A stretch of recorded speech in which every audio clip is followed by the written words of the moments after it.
Everybody, it's Kyle Daniels with This Sotheby's International Realty bringing you the Hill Report for Tuesday, January 17th, 2023. Holy, got to get used to saying that.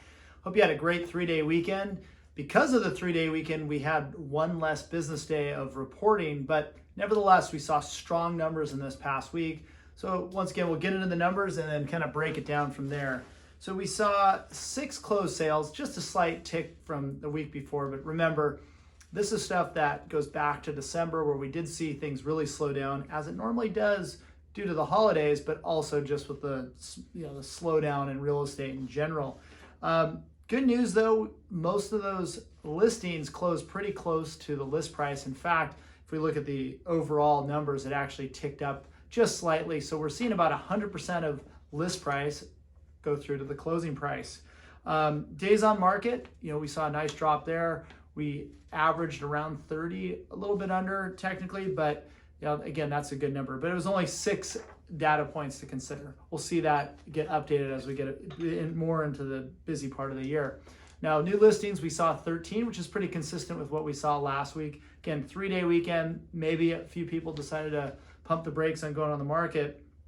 But we're looking at prices anywhere from 1.6 to 8 million. So again, very still elevated numbers. We're not seeing any big bargains out there, but there are still some great deals. In fact, that's reflected in the pendings because we had 16 new escrows open the past week, which doubled the week before. Again, getting more into the year going here, but some really interesting things. 6 of those listings went in after only being on the market for 2 weeks.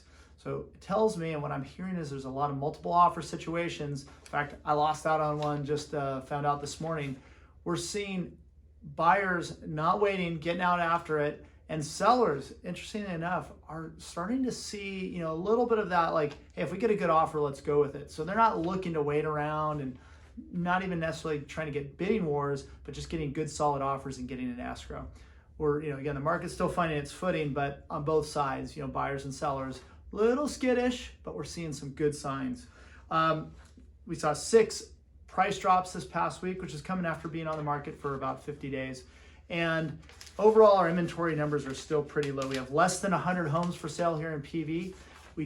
I expect that to change, but again, look at PV Estates, 15 on the market, Rancho Palos Verdes, 42, Rolling Hills, 8, and Rolling Hills Estates has 13 properties on the market. So still light on the inventory. I expect more to come on. We're seeing a lot more activity. People starting to think real estate again now that the holidays are over.